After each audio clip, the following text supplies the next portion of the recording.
हरे कृष्ण। तो सर्वप्रथम सभी भक्तों को चरण कमल रहे मोर कोटि प्रणाम वंशा कल्पतरुभ्यश्च कृपा सिंधु व्यवच पतितानां पावनेभ्यो वैष्णवेभ्यो नमः। जय अनंत कोटि वैष्णव वृंद की जय। जगत गुरु श्रील प्रभुपाद की जय। पतितन श्रील गुरु महाराज की जय। श्रीमद् भागवत गीता की जय। तो ढेर सारा शुभकामनाएं शुभेच्छा आपण समस्त को आज साधु संघ प्रोग्राम रे बहुत बहुत धन्यवाद। राधा माधव कृपा आशीर्वाद आपण समस्त को प्राप्त है मुझे प्रार्थना कर भगवान पाखे। तो आज श्लोक बहुत सुंदर श्लोक टिके आम विवेचना करवा। तो भगवान जो ये श्लोकटारे कहले जो बहु नाम स्लो आसुची ये श्लोक आम देखा कौन जे भगवान आम समस्त को दर्शाऊँ बहुत नाम जन्म नाम अंते बहुत बहुत जन्म परे किए जानीपे जे श्रीकृष्ण होचुंती स्वयं भगवान और सी शरण आसे। ये महात्मा दुर्लभ भगवान कहते खाली दुर्लभ नुहे सब दुर्लभ। तो आम जब विवेचना करवा आम से मानक भीतर जी जी कि एबे शरण आसी केते जन्म बीतीगला तो आम टे से कल्पना करवा। हाँ तो विचार करवा आपण मैंने जे आसी बसीचंती जे आप निजक मन करेंगे आम केते भाग्यवान जे एते जन्म बीतला परे आज आम भगवान को शरण आसचे। तो निजक माने भूरी भूरी कहते ना निजक एते प्रशंसा करवा जे आम भली भाग्यवान संसार कने कि अच्छी जे एते जन्म बीतीगला केते जन्म बीतीगला तो आम सहीटा टिके विवेचना करवा। भगवान जेबेठू सृष्टि कले आमको सृष्टि करचंती काहेकि तांकर सेवा करके पितामाता पिला मानकु काहेकि सृष्टि करंती बड़ाइले मोर सेवा करियो है ना। तो से भाई भगवान को भी इच्छा था अनेक जीवन को सृष्टि करचंती बाकी जीव बाले तांकर सेवा करिए खुश रहिए। किंतु आमे धूर्त कौन कहलु ना आम सेवा करूनी आम निजे भोक्ता हबू। तो फिर भगवान कौन कले आम मान भौतिक जगत सृष्टि कले जेबेठू सृष्टि केबेठू सृष्टि कर। तो सहीटा जब विचार करवा तार तो आदि ना जमी प्रभुपाद कहते आम से यहाँ जब पचारिया केबे सृष्टि कले तार किसी हिसाब ना किंतु जब सृष्टि करचंती तो ब्रह्मा को दायित्व देले सारा जगत को सृष्टि करने जीव मान को सृष्टि करने से ज्ञान भी देले। तेने ब्रह्म हृदय आदि कवये मुह्यंती यत् भागवतर प्रथम श्लोक कहते। तो भगवान आदि कवि ब्रह्मा को हृदय ज्ञान प्रदान कले भौतिक जगत को सृष्टि करने सारा जीवन को सृष्टि करने ये जो मॉडल बनई ना 84 लाख प्रकार का मॉडल ये ब्रह्मा के द्वारा। तो ये जो मनुष्य से बहुत श्रेष्ठ जीव तो मनुष्य जीवन जो मिल जाए तो भगवान को शरण में जावा कथा। किंतु आमको केते जन्म लगिगला जब विचार करवा तो ब्रह्मा जीवन केते आयुष केते ना 100 वर्ष ब्रह्मा को 100 वर्ष को कहुए परा परा। तो परार अर्ध परार्थ तो भगवान ब्रह्मा को 50 वर्ष को कहुए परार्थ माने 100 वर्ष अधा कहुए परार्थ। तो प्रथम प्रार्धर ये 50 वर्ष भगवान ये भौतिक जगत में नीलमाधव रूप में पूजा पाती आप जानते। तो सेकेंड परार्धरे सी जगन्नाथ रूप में पूजा पाती जो भी पाँच तो मैंने ब्रह्माकर 50 वर्ष सरी जाइए। तो भी सेकेंड परार्ध चली 50 वर्ष पर जो परार्ध तो से जगन्नाथ पूजा पाती माने एवं ब्रह्माकर सेकेंड परार्ध चली। तो ये ब्रह्मांकर गोटे दिन में आम जब हिसाब करवा ब्रह्मांकर गोटे दिन में 14 जन मनु आसती बा 1000 ब्रह्मांकर गोटे दिन माने 1000 चतुर्युग। तो सत्य त्रेता द्वापर कली एमती जब गोटे बीती जाए कहते गोटे चतुर्युग। तो एमती जो सत्य त्रेता द्वापर कली सत्य त्रेता द्वापर कली एमती माने 1000 चतुर्युग बीती जाए तो ब्रह्मांकर गोटे दिन हुए। तो ये गोटे राति हुए ये सी मस ये वर्ष ये 100 वर्ष से बचती ताने ब्रह्मांकर यही जो 1000 चतुर्युग को संभाळा 14 जन मनु आसती। तो प्रत्येक मनु को राजती काल पड़े 71 चतुर्युग। हाँ तो प्रथम मनु किए थिले स्वयंभुव मनु ब्रह्मा को सृष्टि रे प्रथम मनु हेले स्वयंभुव मनु सी 71 युग काटिकी चली जाती। हाँ सत्य त्रेता द्वापर कली सत्य त्रेता द्वापर कली कर काटी काटिकी एमती 71 युग सी पलि जाती। आसी किए स्वारिचुष मनु तो सी भी 71 चतुर्युग काटिकी पलि जाती। उत्तम मनु सी भी 71 युग काटिकी पलि आसमस मनु ତ ସିଏ ବି 71 ଯୁଗ କାଟିକି ପଳେଇଛନ୍ତି। ତାପରେ ଆସେ ରୈବତ ମନୁ, ସିଏ ବି 71 ଯୁଗ ଚତୁର୍ଯୁଗ କାଟିକି ପଳେଇଛନ୍ତି। ତାପରେ ଆସୁଛନ୍ତି ଚାକ୍ଷୁଷ ମନୁ, ଯେ ଗତ ମନୁଟା ଗଲା। ଚାକ୍ଷୁଷ ମନୁଙ୍କ ଟାଇମରେ ଯେଉଁ ଭଗବାନ ହରି ଅବତାର ନେଇକି ଗଜେନ୍ଦ୍ରକୁ ଉଦ୍ଧାର କରିଥିଲେ, ବା ଏଇ ଯେଉଁ ସମୁଦ୍ର ମନ୍ଥନ କରିଥିଲେ, ଏଇ ଚାକ୍ଷୁଷ ମନୁଙ୍କ ଟାଇମରେ। ତ ଚାକ୍ଷୁଷ ମନୁ ବି 71 ଚତୁର୍ଯୁଗ କାଟିକି ପଳେଇଛନ୍ତି। ତାପରେ ବର୍ତ୍ତମାନ ଚାଲିଛି ବୈବସ୍ୱତ ମନୁଙ୍କ ରାଜୁତି କାଳ। ଆଉ ତାଙ୍କର ଏବେ 28ତମ ଚତୁର୍ଯୁଗ ଚାଲିଛି, ବର୍ତ୍ତମାନ ଯେଉଁ ଚାଲିଛି ଏବେ। ତ ଏବେ ବର୍ତ୍ତମାନର ମନୁ ହେଲେ ବୈବସ୍ୱତ ମନୁ, ଆଉ ତାଙ୍କର ସିଏ ଏବେ 28ତମ ଚତୁର୍ଯୁଗରେ ପହଞ୍ଚିଛନ୍ତି। ତାହେଲେ ଆମେ ଯେବେଠୁ ସୃଷ୍ଟି ହେଲାଣି, ଭଗବାନଙ୍କର ବ୍ରହ୍ମାଙ୍କର 50 ବର୍ଷ ପଳେଇଛି, ସେକେଣ୍ଡ ପରାର୍ଦ୍ଧ ଚାଲିଛି, ସେଥିରେ ଏତିକ ଗୋଟେ ଦିନରେ ଏତିକ ମାନେ 6 ଜଣ ମନୁ ପଳେଇଛନ୍ତି। ତ ଏବେ ବୈବସ୍ୱତ ମନୁ ଚାଲିଛି, ଆ ପରେ ବି ଆହୁରି 6 ଜଣ ମନୁ ଆସିବେ। ତ ଇମାଜିନ୍ କରନ୍ତୁ, ତାହେଲେ ଆମେ ଯେବେଠୁ ସୃଷ୍ଟି, ଭଗବାନ ଆମକୁ ସୃଷ୍ଟି କରିଛନ୍ତି। ଏଇ ଆତ୍ମଜ୍ଞାନ ତ ଆମେ ବୁଝିବା ଦରକାର ନା। ଶରୀର ଏବେ ଆମକୁ ମନୁଷ୍ୟ ଶରୀର ମିଳିଛି। ବଡ଼େ ଭାଗ ମନୁଷ୍ୟ ତନୁ ପାବା, ଭଗବାନ ରାମ କହୁଛନ୍ତି। ସୁର ଦୁର୍ଲଭ ସବ ଗ୍ରନ୍ଥ ଗାବା, ଦେବତାମାନଙ୍କ ପାଇଁ ବି ମନୁଷ୍ୟ ଶରୀର ଦୁର୍ଲଭ। ତ ଆମକୁ ଯେ ମନୁଷ୍ୟ ଶରୀର ମିଳିଛି, ବର୍ତ୍ତମାନ କାଳରେ ମିଳିଛି। ତ ଆମେ ଜାଣନ୍ତୁ କେତେ, ଯେବେଠୁ ବ୍ରହ୍ମାଙ୍କର ସୃଷ୍ଟି, ଆମକୁ ସୃଷ୍ଟି କରୁଛନ୍ତି, ସବୁ ତ ଶରୀର ଦେଇଛନ୍ତି, ଦେଇ ଚାଲିଛନ୍ତି।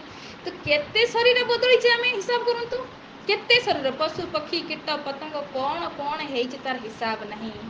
ଏବେ ଭଗବାନଙ୍କ କୃପାରୁ ଆମକୁ, ଯେମିତି ରାମାୟଣରେ କୁହାଉଛି, ଆକରେ 4,84,000 ଯୋନି ଭ୍ରମତୁ ଜୀବ ଅବିନାଶୀ। ଆକରେ କେବେଠୁ ଆସିଛେ ଏ ସଂସାରକୁ, ଫିର 84,00,000 ଯୋନିରେ ଆମେ ଭଟକିଛେ। ତବହୁ କରୁଣା କର କରୁଣା ନିଧାନ, ତେବେ ଭଗବାନଙ୍କୁ ଦୟା ଆସିଯାଏ, କରୁଣା ଆସିଯାଏ ଆମ ପ୍ରତି। ଫିର ମାନବ ଯୋନି, ଏ ଯେଉଁ ମନୁଷ୍ୟ ଯୋନି ଆମକୁ ଦେଇଛନ୍ତି। ଏଇ ମନୁଷ୍ୟ ଜୀବନ ବି କେତେ ଥର ପଳେଇ ଯାଇଥିବ, କିନ୍ତୁ ଏ ଜୀବନରେ ଭଗବାନ କହୁଛନ୍ତି ବହୁନାମ ଜନ୍ମ ନାମନ୍ତେ। ଏ ଜୀବନରେ କ'ଣ ହେଇଛି, ଆମେ କେତେ ଭାଗ୍ୟବାନ। ଏକ ତ ଆମେ ଭାରତ ଭୂମିରେ ଜନ୍ମ ପାଇଛେ, ମନୁଷ୍ୟ ଜୀବନ ପାଇଛେ କେଇଠି, ଭାରତ ଭୂମିରେ। ସେକେଣ୍ଡ, ଆମେ ଓଡ଼ିଶାରେ, ମାନେ ଉତ୍କଳରେ ଯେଉଁଠି ଜଗନ୍ନାଥ ଆମର ସ୍ୱୟଂ ଭଗବାନ ଅଛନ୍ତି, ତ ସେଠି ଆମେ ଜନ୍ମ ପାଇଛେ। ଦୁଇରେ ସଦ୍ଗୁରୁ, ସବୁଠୁ ଭାଗ୍ୟବାନ କଥା ହେଲା ଗୁରୁ ପାଇଛେ। ନାଇଁ ତ ମନୁଷ୍ୟ ଜୀବନ ଏଇ ଓଡ଼ିଶାରେ ମିଳିନାହିଁ, କେତେ ଲୋକଙ୍କୁ ମିଳିଛି। ଗୁରୁ ଭାବିକି ବି ଭାବୁଛନ୍ତି ଆଙ୍କର ଉଦ୍ଧାର ହେଇଯିବ। ସଦ୍ଗୁରୁ, ଯେଉଁ ଗୁରୁଙ୍କ ଆଶ୍ରୟରେ ରହିକି ଆମେ ଜ୍ଞାନବାନ କେତେବେଳେ ଜଣେ ହେବ। ବାସୁଦେବ ସର୍ବମିତି, ଯେ ବାସୁଦେବ କୃଷ୍ଣ ହିଁ ସବୁ କାରଣର କାରଣ, କେତେବେଳେ ଜଣେ ମଣିଷ ଜାଣିବ, ଯେତେବେଳେ ଗୁରୁଙ୍କ ଆଶ୍ରୟରେ ଯିବ। ତେଣୁ ସଦ୍ଗୁରୁ ଆମକୁ ମିଳିଛି, ପ୍ରଭୁପାଦଙ୍କ ଭଳିଆ ଗୁରୁଙ୍କ ଆଶ୍ରୟରେ ଆମେ ଅଛେ। ତେଣୁ ଚିନ୍ତା କରନ୍ତୁ ଆମେ କେତେ ଭାଗ୍ୟବାନ। ବହୁତ ଜନ୍ମ ପରେ ଏବେ ଆମେ ଭାରତ ଭୂମିରେ, ଓଡ଼ିଶାରେ ସଦ୍ଗୁରୁଙ୍କ ଆଶ୍ରୟରେ ଆମେ ରହିଛେ, ମନୁଷ୍ୟ ଜୀବନ ପାଇକି। ତ ଆମଠୁ ଭାଗ୍ୟବାନ କିଏ ଅଛି, ଯଦି ଏତେ ସୁନ୍ଦର ମନୁଷ୍ୟ ଜୀବନ ପାଇକି, ସଦ୍ଗୁରୁ ପାଇକି ଯଦି ଆମେ ଭକ୍ତି ଆଚରଣ ନ କରିବା, ତ ତାହେଲେ କ'ଣ ହେବ। ତାହେଲେ ଦୁର୍ଭାଗ୍ୟ, ଆମଠୁ ହତଭାଗା ସଂସାରରେ କେହି ରହିବନି। ସେଇଥିପାଇଁ ପ୍ରଥମ ଶ୍ଲୋକରେ ଆମେ ଯଦି ଦେଖିବା, ଭଗବାନଙ୍କୁ କେତେବେଳେ ଜାଣିବା, କେତେବେଳେ ଶରଣରେ ଯିବା ନା, ତତ୍ ଶୃଣୁ। ପ୍ରଥମ ଏଇ 7ମ ଅଧ୍ୟାୟର ପ୍ରଥମ ଶ୍ଲୋକରେ କ'ଣ କହିଗଲେ, ମୟ୍ୟାସକ୍ତ ମନ ପାର୍ଥ ଯୋଗ ଯୁଞ୍ଜନ ମଦାଶ୍ରୟ। ମୋ ଆଶ୍ରୟରେ ଜଣେ ଆସିକି ମୋ ପ୍ରତି ଆସକ୍ତ କେତେବେଳେ ହେବ ନା, ତତ୍ ଶୃଣୁ। ମୟାସକ୍ତ ମନପାର୍ଥ ଯୋଗ ଯୁଞ୍ଜନ ମଦାଶ୍ରୟ ଅସଂଶୟ ସମଗ୍ରମା। ସେଟା ତା ଜୀବନରେ କିଛି ସଂଶୟ ରହିବନି, ଭଗବାନଙ୍କୁ ନେଇକି ତା ଜୀବନରେ କେବେ ସଂଶୟ ରହିବନି। ସମଗ୍ରମା, ଚାରିଆଡ଼ୁ ସେ ପୁରା ସଂଶୟ ରହିତ ହେଇଯିବ। ଆଉ କ'ଣ ହେବ ନା, ମୋ ପ୍ରତି ସେ ଆସକ୍ତ ହେଇଯିବ। ତେଣୁ ତତ୍ ଜ୍ଞାସସି ତତ୍ ଶୁଣୁ, ଯଦି ତୁମକୁ ମୋ ବିଷୟରେ ଜାଣିବାର ଅଛି ତ ଶୁଣ। ତ ଗୁରୁଙ୍କ ଆଶ୍ରୟରେ ରହିକି ଯେତେବେଳେ ଆମେ ଶୁଣିବା, ଫିର ମୟା ଆସକ୍ତା, ସେ ଯେଉଁ ସଂସାରରେ ଆସକ୍ତ ହେଇକି ଫସିଥିଲା, ଏବେ ମୋ ପ୍ରତି ଆସକ୍ତ ହେଇଯିବ। ସେ ମୋ ମଦାଶ୍ରୟ, ଫିର ମୋ ଆଶ୍ରୟରେ ଆସିଯିବ। ଫିର ମୋର ଭକ୍ତି କରତେ ଲାଗିବ। ଯୋଗ ମାନେ ମୋ ସହିତ ଏବେ ଯୁକ୍ତ ହେଇଯିବ। କାହିଁକି ଯେ ସଂସାରରେ ଫସିକି ନିଜକୁ ଭୁଲି ଯାଇଛି ନା, ଅନେକ ଜନ୍ମରେ ଆମେ ଶରୀର ତ ପାଇଛେ, କିନ୍ତୁ ସେ ଶରୀରରେ ନିଜକୁ ଆମେ କେବଳ ଭୋକ୍ତା ବନେଇଛେ, ଯେ ମୁଁ ଭୋଗ କରିବି। କାହିଁକିନା ଜାଣିନେ ଯେ ମୁଁ ଶରୀର ନୁହେଁ, ଆତ୍ମା ବୋଲି। ଏଇ ଆତ୍ମଜ୍ଞାନ କେତେବେଳେ ମିଳିବ? ସେଇ ନେଇ ଭଗବାନ ଦେଖ, ଗୀତାରେ ପ୍ରଥମେ ଆତ୍ମଜ୍ଞାନ ଦେଲା ପରେ, ଦ୍ୱିତୀୟ ଅଧ୍ୟାୟରେ, ତାପରେ ଫିର କର୍ମଯୋଗ, ଜ୍ଞାନଯୋଗ, ଧ୍ୟାନଯୋଗ, ଭକ୍ତିଯୋଗ ଯୋଗ ବି ଦେଇଛନ୍ତି। ଆଗେ ଆତ୍ମା ବିଷୟରେ ତ ଜାଣିବା ନା, ଜାଣିଲେ ସିନା ସେ ସଂସାର ଆସକ୍ତି ଛାଡ଼ିକି, ସବୁଠୁ ବଡ଼ ଆସକ୍ତି ତ ଶରୀର ଆସକ୍ତି। ଶରୀରରୁ ଆସକ୍ତି ଯାଉନି, ଭଲ ଖାଇବା, ଭଲ ଇଏ କରିବା, ତ ଇଏ ତ ଆସକ୍ତି ଯାଉନି। କାହିଁକି ଇଏ ଯେତେବେଳେ ଆସକ୍ତି ଯିବ ଫିର ଆମେ ଭଗବାନଙ୍କ ପ୍ରତି ଆସକ୍ତ ହେଇପାରିବା। କିନ୍ତୁ ସେ ପାଇଁ ସବସେ ପ୍ରଥମ କର୍ତ୍ତବ୍ୟ କ'ଣ ପଡ଼ିବ ନା ଗୁରୁଙ୍କ ଆଶ୍ରୟରେ ଯାଇତେ ପଡ଼ିବ। ଗୁରୁଙ୍କ ଆଶ୍ରୟରେ ରହିଲେ ଆମେ ଫିର ଭଗବାନ ବିଷୟରେ ଶୁଣିବା। ଶୁଣିଲେ ଫିର ଯେଉଁ ସଂସାର ପ୍ରତି ଆସକ୍ତି ଅଛି ସେଇ ଆସକ୍ତିଟା ବି ଡାଇଭର୍ଟ ହେବ ଭଗବାନଙ୍କ ପ୍ରତି। ଯେ ବାସ୍ତବିକ ସଂସାର ଆସକ୍ତି ମିଳିଛି ମୋତେ କ'ଣ କେବଳ ପୁନରପି ଜନମ ପୁନରପି ମରଣମ୍ ପୁନରପି ଜନନୀ ଜଠରେ ଶୟନ, ଏଇଟାই ତ ମିଳୁଛି ନା। ଏଇ ଆସକ୍ତି କରିକି ମିଳୁଛି କ'ଣ ବାସ୍ ଏଇଟା ହିଁ ମିଳୁଛି। ତ ଯେଉଁଦିନ ଆମେ ଫିର ଭଗବାନଙ୍କ ପ୍ରତି ଆସକ୍ତ ହେଇଯିବା, ଫିର ଭଗବାନଙ୍କ ଛଡ଼ା ସଂସାରରେ କିଛି ଭଲ ଲାଗିବ ନାହିଁ। ତ ସେଇ ଆସକ୍ତ ହେବା ପାଇଁ ହେଲେ ତ ଆମକୁ ଶୃଣୁ ତତ୍ ଶୃଣୁ। ତ ଆମେ ସମସ୍ତେ ଏତେ ଭାଗ୍ୟବାନ ନାହିଁ ସାଧୁସଙ୍ଗ ମାଧ୍ୟମରେ ଆମେ ଶୁଣୁଛେ। ଶୁଣିଲେ ଫିର ଆପଣ ଜାଣିବେ, ଜାଣିଲେ ଫିର କରିବେ, କରିଲେ ଫିର ଧୀରେ ଧୀରେ ମାୟା ପ୍ରତି ଆସକ୍ତି ଯେଉଁ ଅଛି ସେଇଟା କଟିବ ଆଉ ଭଗବାନ ପ୍ରତି ଆସକ୍ତ ହେଇଯିବେ।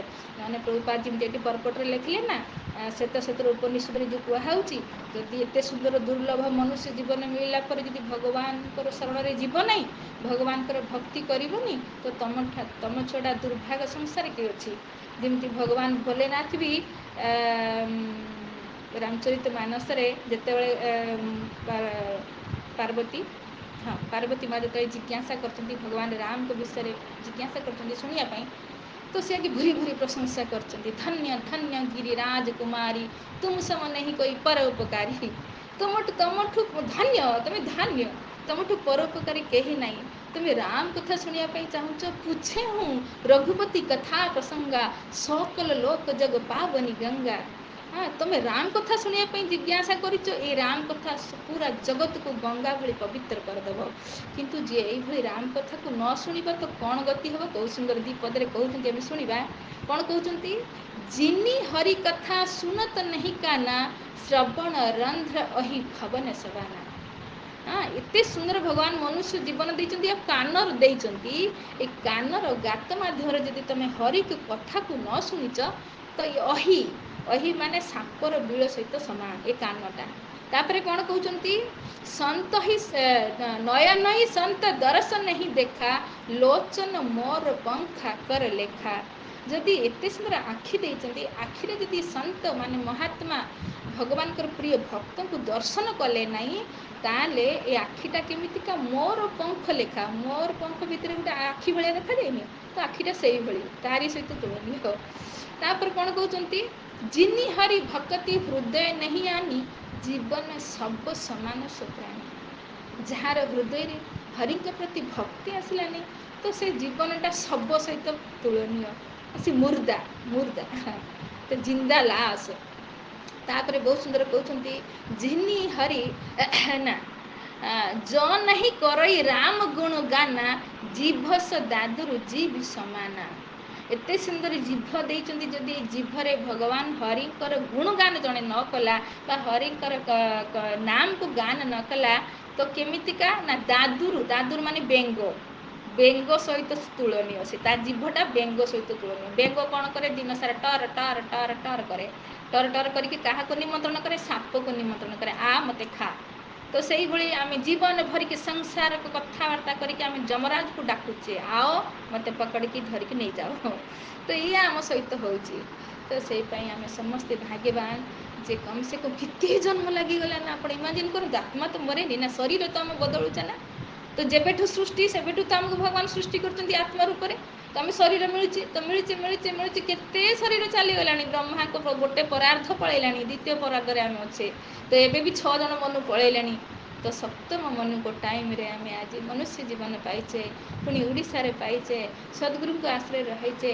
ଫିର୍ ବି ଭଗବତ ଗୀତା ଶୁଣିକି ଯଦି ଆମେ ମନୁଷ୍ୟ ଜୀବନକୁ ଧନ୍ୟ ନ କରିବା, ଯଦି ଭଗବାନଙ୍କ ଶରଣରେ ନ ଯିବା, ଭଗବାନଙ୍କ ସେବା କରିକି ଏଇ ମନୁଷ୍ୟ ଜୀବନକୁ ସଫଳ ନ କରିବା, ଏ 84 ଲାଖ ଜନିକୁ ବାର ଜନ୍ମ ମୃତ୍ୟୁ ଚକ୍ରରୁ ଉଦ୍ଧାର ନ ପାଇବା, ତା ଆମଠୁ ଦୁର୍ଭାଗ୍ୟ କିଏ ଅଛି? ବିଚାର କରନ୍ତୁ, ଥରେ ବସିକି ବିଚାର କରିବେ। ତ ସେଇ ପାଇଁ ଭାବିବା, ତ ମନୁଷ୍ୟ ଜୀବନକୁ ଗୋଟେ ସେକେଣ୍ଡ ବି ବର୍ବାଦ ନ କରିବା। ଯେମିତି ଆମର ଗୋଟେ ସେକେଣ୍ଡ ବି ଯେମିତି ବର୍ବାଦ ନ ହଉ ଭକ୍ତି ବିନା। ତ ଭକ୍ତି ମାନେ କ'ଣ? ନବଦା ଭକ୍ତି ଅଛି। ଆପଣଙ୍କୁ ଜପ କରି କରି ବୋର ହେଇଗଲା ତ କଥା ଶୁଣନ୍ତୁ, କଥା ଶୁଣି ଶୁଣି ବୋର ହେଇଗଲା ଟିକେ ପଢ଼ି ଦିଅନ୍ତୁ। ତ କିଛି ନା କିଛି ସେବାରେ ଲାଗିକି ରୁହନ୍ତୁ।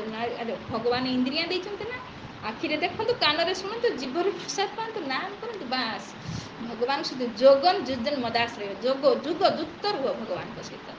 ପରିଚାଳନା ପ୍ରକାର ଭଗବାନଙ୍କ ସହିତ ଏମିତି ଯୁକ୍ତ ରହିବା। ଆଉ ମନୁଷ୍ୟ ଜୀବନକୁ ଧନ୍ୟ କରିବା। ନହେଲେ ରେ ବାପା ଇଏ ମାୟାର ଯେଉଁ ଲାତ, ଯେ ଥରେ ଡରିଯିବ ଭାଇ ସତରେ ମୁଁ ଆଉ ମାୟାର ଲାତ ଖାଇବିନି, ମୁଁ ଏବେ ଭଗବାନଙ୍କର ଶରଣରେ ଯିମି, ଭଗବାନଙ୍କର ଭକ୍ତି କରିକି ଭଗବାନଙ୍କୁ ପ୍ରାପ୍ତ କରିବି। ତ ଏହି ଆଶାରେ ଆମେ ସମସ୍ତେ ଭଗବତ ସାଧୁ ସଙ୍ଗରେ ଯୁଡ଼ୁଛେ। ତ ଆପଣ ସମସ୍ତଙ୍କୁ ଭଗବତ ପ୍ରାପ୍ତି ହେଉ। ତ ଏଇ ପ୍ରାର୍ଥନା କରି ଭଗବାନ ପାଖରେ। ତ ଆଜି କଥାକୁ ଏଇଠି ରଖିମି। ଯାହାର କିଛି ପ୍ରଶ୍ନ ଥାଏ ତ ପଚାରି ପାରିବେ। ହରେ କୃଷ୍ଣ କୃଷ୍ଣ କୃଷ୍ଣ ହରେ ହରେ, ହରେ ରାମ ରାମ ରାମ ହରେ ହରେ।